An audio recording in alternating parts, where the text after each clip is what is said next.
আসসালামু আলাইকুম। চতুর্থ শ্রেণীর শিক্ষার্থীরা কেমন আছো তোমরা? আশা করি আল্লাহর রহমতে সবাইকে নিয়ে খুব ভালো আছো, সুস্থ আছো। তোমরা পড়ালেখার কি অবস্থা? জানি পড়তে ভালো লাগে না, অনলাইন ক্লাস, স্কুল নেই। হ্যাঁ, পড়তে কি ভালো লাগে? লাগে না। তোমাদেরকে ছাড়া আমারও ক্লাস করতে ভালো লাগে না। এভাবে মুখ না দেখে কি ক্লাস করা যায় বলো তো? যায় না, খুব কষ্ট হয়। তোমাদেরকে অঙ্ক করাচ্ছি, কিন্তু তোমরা কতটুকু বুঝতে পারছো না পারছো আমি কিছুই বুঝতে পারতেছি না। আমরা গুণ অঙ্ক করছিলাম না, তোমাদেরকে আমি জানিয়ে রাখি, গুণ অঙ্ক শেষ হলে আমরা এই পর্যন্ত যতগুলো অধ্যায় করেছি তার উপর, মানে আমি যতগুলো অধ্যায় করিয়েছি তার উপর আমি কিছু পরীক্ষা নেব। হ্যাঁ, আর এই পরীক্ষার খাতাগুলো আমি স্কুল খুললে তোমাদের কাছ থেকে জমা নেব, দেখব যে তোমরা কে কীরকম বুঝতে পেরেছ। ঠিক আছে? তো সেই কাজটুকু তোমরা মনোযোগ দিয়ে করবে। ঠিক আছে? তাহলে আসো আমরা শুরু করি পড়াশোনা। আমরা গত ক্লাসে কি করেছিলাম? এই অঙ্কগুলো করেছিলাম, ঠিক না? আজকে আমি একটা কাজ করব, তোমাদেরকে আমি নিজে একটা পাজল দেব। তোমরা সেটা বাসায় বসে বসে করবে। হ্যাঁ, তো তার আগে আসো আমরা 6 নম্বর অঙ্ক থেকে শুরু করি।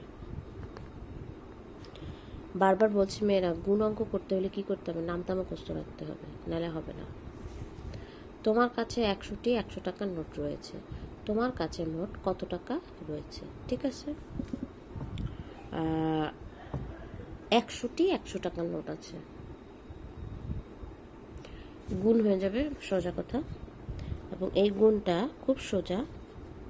আমার কাছে মোট আছে 100টি 100 টাকা। 100 পূরণ 100 টাকা।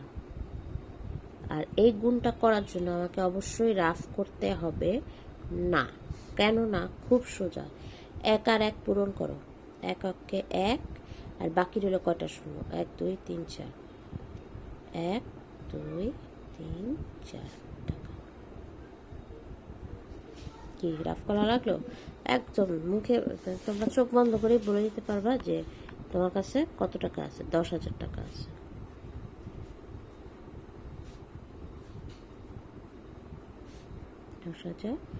টাকা আছে। দেখো আমি কিভাবে একক, দশক, শতক প্রথমে 3 ঘর পরে কমা দিলাম, তাহলে হাজার অযুত, তাহলে হাজারের অযুত মিলে হচ্ছে 10,000। 7টি বাক্সের প্রতিটিতে 500টি করে ক্রিকেট ম্যাচের টিকিট রয়েছে। বাক্সগুলোতে মোট কতগুলো টিকিট রয়েছে? 37টি বাক্সের প্রতিটিতে, মানে 37টা বাক্স আছে, সেটার প্রতিটিতে 500টি করে ক্রিকেট ম্যাচের টিকিট রয়েছে। ওরে বাবা, অনেক। তাহলে বলা হয়েছে যে বাক্সগুলোতে মোট কতটি টিকিট রয়েছে? 37টি বাক্স, তার মানে একটি বক্সে টিকিট রয়েছে 500টি। তাহলে তোমার বের করতে হবে 37টি বক্সে কয়টি টিকিট রয়েছে। আমরা কিন্তু খুব সহজেই এভাবে অঙ্কটা করতে পারি। বক্সে লিখেছে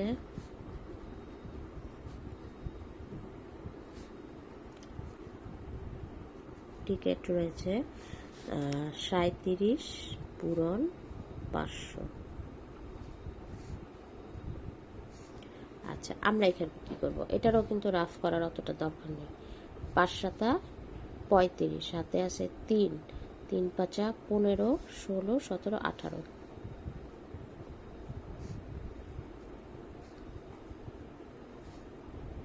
18,500টি টিকিট আছে।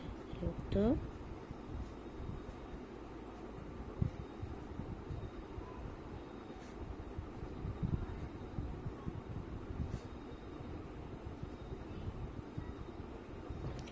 18,500টি টিকিট আছে।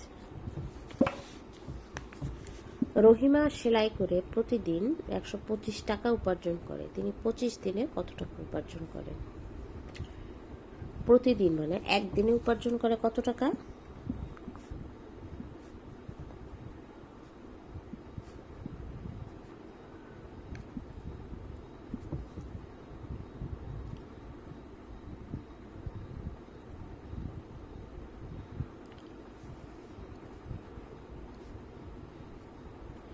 একদিনে উপার্জন করে 125 টাকা। তাহলে 25 দিনে উপার্জন করে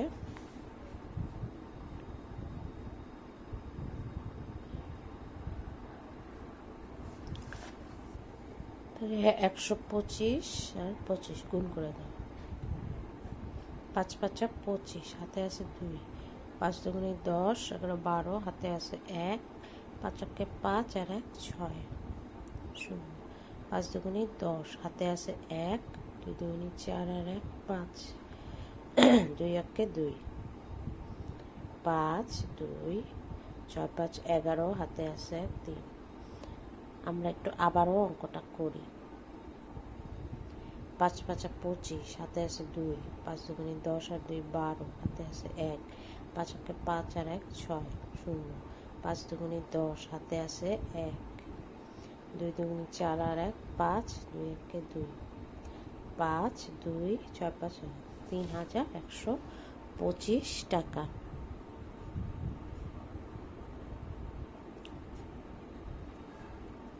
উত্তর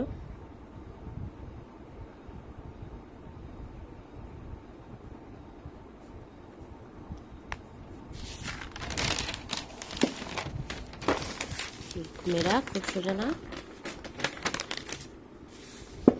তোমার কাছে প্রতিটি 230 মিটার লম্বা 15টি রশি রয়েছে, মানে একটা রশির 230 মিটার লম্বা। আমার কাছে এরকম 15টা রশি আছে।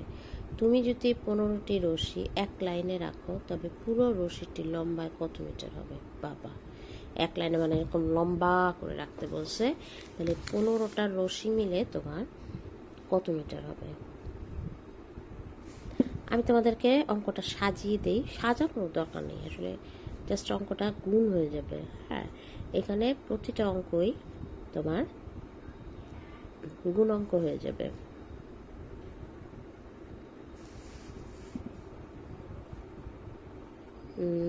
কিভাবে আমি করব? একটি রশি লম্বায় 230 মিটার, তাহলে 15টি রশি লম্বায় 30 পুরো 15 মিটার। আমি গুণটা করবো না, তোমরা নিজেরা করবে। 10 নম্বর, যদি তুমি একটি মাটির ব্যাংকে প্রতি মাসে 165 টাকা জমাও তবে 1 বছরে তুমি কত টাকা জমাতে পারবে?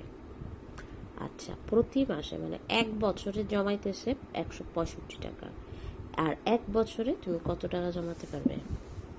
আমাকে প্রথমে বের করতে হবে যে 1 বছরে আমরা কয়টা মাস পাবো। আমরা জানি 1 বছর সমান 12 মাস, তাহলে সে 12 মাসের টাকাটার হিসাব আমাকে বের করতে বলছে। 1 মাসে জমায় 165 টাকা, সুতরাং 12 মাসে জমায় 165 পূরণ 12 টাকা। আমি কি করে দেব?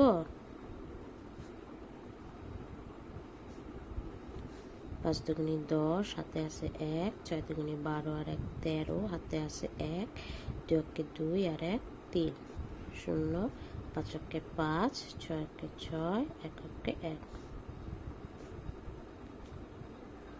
0, 5 আর 3 8, 6 3 9, 1980 টাকা। 1980 টাকা।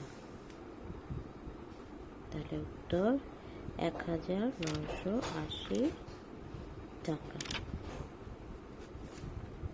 তাহলে 1 বছরে তোমার 1980 টাকা জমাচ্ছে।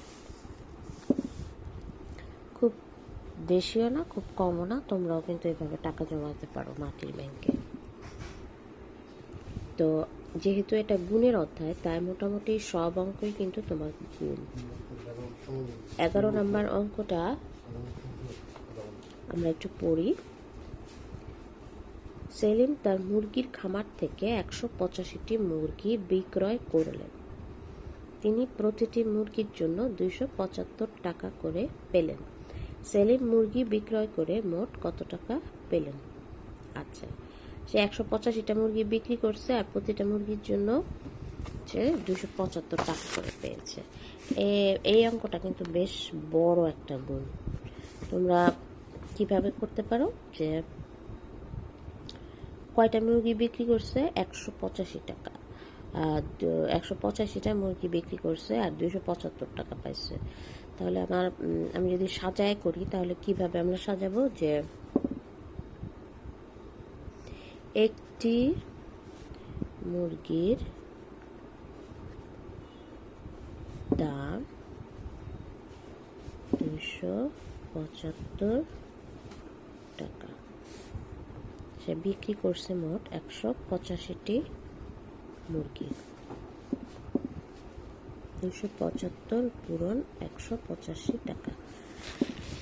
যেহেতু খুব বড় একটা গুণ, তো আমরা শর্ট করি। 5 5 25, হাতে আছে 2, 5 7 35 আর 2 37, হাতে আছে 3, 5 2 10 আর 3 13, 5 5 25, হাতে আছে 2, 5 7 35, 2 37, হাতে আছে 3, 5 2 10 আর 3 13, 0, 5 8 40, হাতে আছে 4, 7 8 56, 57 58 59 60, 60 0, হাতে আছে 6, 8 2 16, 17 18 19 20 21 22। আমার কাছে মনে হচ্ছে যেন কোথাও একটা ভুল হয়েছে। 5 8 40, হাতে আছে 4, 7 8 56, 56 আর হাতে কত ছিল? 5 8 40, হাতে আছে 4, 7 8 56, 57 58 59 60, 0, হাতে রইল আমার 6, 8 2 16, 17 18 19 20 21 22। আচ্ছা ঠিক আছে, এবার 2টা 0। 5 অঙ্কে 5, 7 অঙ্কে 7, 2 অঙ্কে 2, 5 7 8, 7 আর 1 8 আর 2 10, হাতে আছে 1, 2 2 4 আর 1 5। অনেক টাকা মুরগি বিক্রি করছে। 50,875 টাকা। মানে তোমরা মনে রাখবে, তোমরা কিন্তু গুণাঙ্ক করার সময় এই রাফটা অবশ্যই পরীক্ষার খাতায় করতে হবে, তাহলে টিচার বুঝবে। ঠিক আছে, এরকম রাফ যদি না করো তাহলে কিন্তু বুঝতে পারবো না। আচ্ছা, এই অনুশীলনের লাস্ট অঙ্ক। একটি খাতা প্রস্তুত করতে 78টি কাগজের প্রয়োজন হয়। এরূপ 955টি খাতা প্রস্তুত করতে তোমার কতটি কাগজের প্রয়োজন হবে? এটা গুণ, এটা করে দিব না, তোমরা এটা নিজেরা করবে। ঠিক আছে, আর আমি কি বলেছিলাম, তোমাদেরকে একটা পাজল দিব না? আচ্ছা, পাজল দেওয়ার আগে আমাকে একটু সময় দিতে হবে। হ্যাঁ, তোমরা একটু অঙ্কটা দেখতে থাকো, আমি একটু পাজলটা তৈরি করে নিই।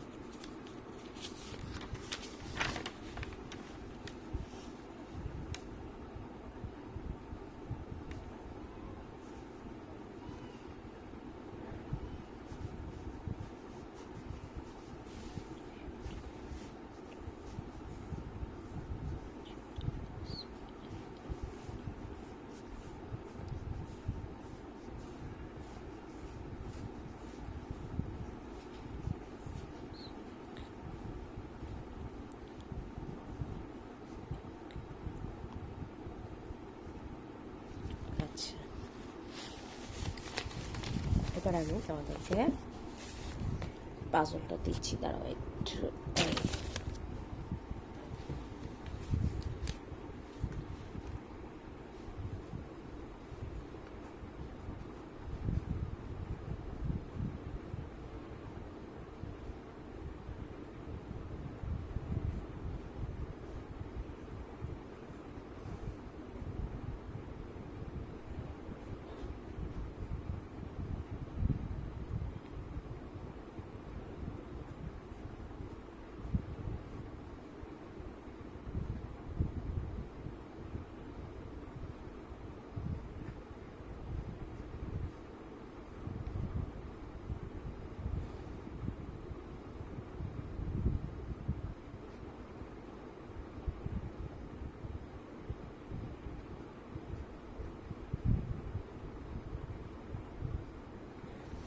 আচ্ছা, তোমাদেরকে একটা পাজল দিলাম, তোমরা বাসায় বসে এই পাজলটা সলভ করবে, দেখবা পারো কিনা। হ্যাঁ, আমি নেক্সট ক্লাসে তোমাদের জন্য আরও 5-6টা পাজল তৈরি করব, তোমরা এটা বাসায় বসে করবে, ঠিক আছে?